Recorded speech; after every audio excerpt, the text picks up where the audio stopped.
People will try to corrupt you. Christians, non-Christians, doesn't matter.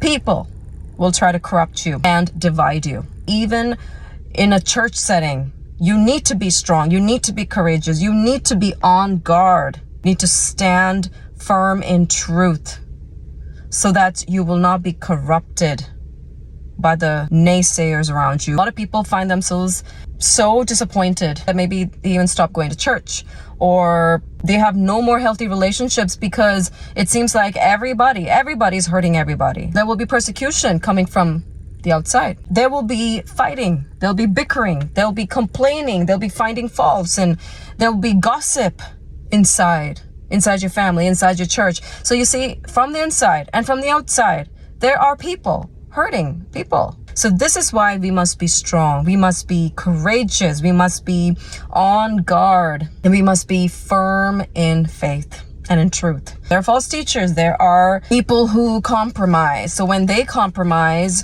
what do? Do you hide? Do you compromise with them? Do you change your mind about everything you thought you believed in? What happens to you when persecution comes? That's the real question to ask. I think a lot of times we get distracted, or we get so overwhelmed by all the things that's happening to us that our attention remains on those people who did us wrong and on these situations, right? The real question is, what are you doing in response to these things and these people? So your response should look like: be strong, be courageous in the Lord, be on guard. Do not be corrupted by somebody else's childishness. We would love for everybody, including yourself, to be mature in the Lord, right? To be constantly growing in the Lord. This would be wonderful. That would be the ideal situation, but that is not the case. There will always be someone in your family, in your workplace, at school, in your church circle, among your friends who are childish, and they refuse.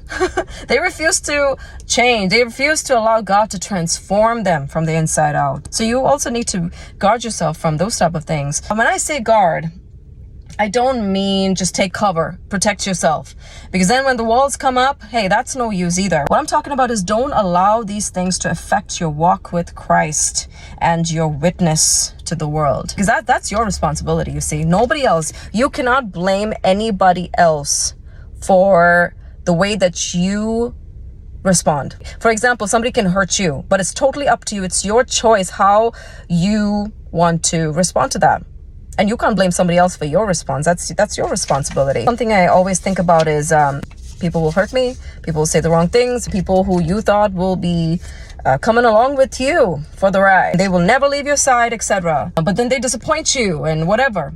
But you know what? These things don't bother me as much anymore. The only hurt that I feel is I really wish they would think about this. I really wish they would change their ways. Not just for my sake, but really, it would be so nice, wouldn't it? And something else to keep in mind is this. We often hear this in the church settings, stand up and speak the truth, the whole truth. Here's the thing I want to add to that is, do not forget the goal. Do not forget the goal. Like, why are you doing that? Always remember your why, right? Okay, that's good. Stand up and speak the whole truth, because if you compromise, you are not representing Jesus well. You're not even presenting the real Jesus to people in doing so. And you are not doing somebody a favor or helping people if you hold back the truth. If you're only telling them a little bit of the whole truth, that's not good enough either. We stand up and we must speak the truth. But what is the goal? Number one, because we want to share nothing but the truth with people, because only that is really, truly helpful. And only the real truth has transformative power to change their lives, to really, really help them. But here's the other goal.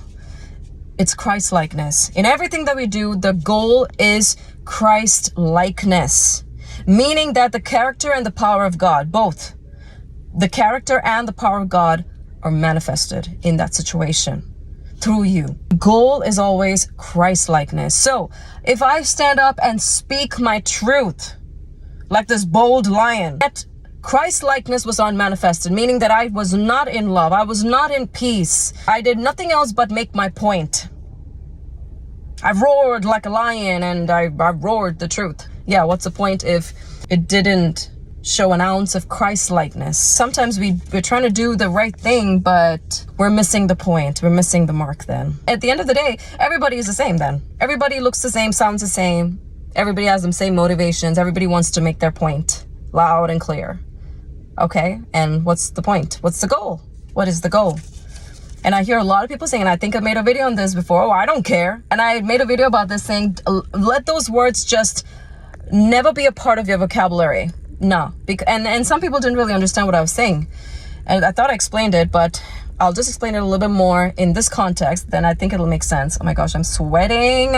It is hot in Minnesota. I want snow. I want snow. I'm ready for snow. No, just kidding. Just kidding. I can deal with that. Just fan myself. If I were to say, you know what, I don't care what somebody thinks. I just need to make my point loud and clear. I need to let them know what I know. I need them to know the truth about Jesus. I want them to know that this is not right. And then I make my point. And then I say, I don't care whether I hurt that person or not. Do you see? I don't care is not the goal. And by the way, courage comes from the presence of God. It comes from spending time in his presence. He is the source. Every time you sit in his presence and you wait upon the Lord, you will renew your strength. You will rise up on wings like eagle and you will not grow weary. You will rise up. What is that talking about? That's courage. That is strength, a rising. How does that happen? It happens when we wait upon the Lord. This was just a reminder of our goals. What is the goal? Be on guard, be courageous, be strong, and do not be corrupted by the world. Whether that is persecution from outside or fighting, gossip, people dividing people with their words, with their actions, insincerity, childishness, jealousy. Ooh, that's a big one. God bless you all.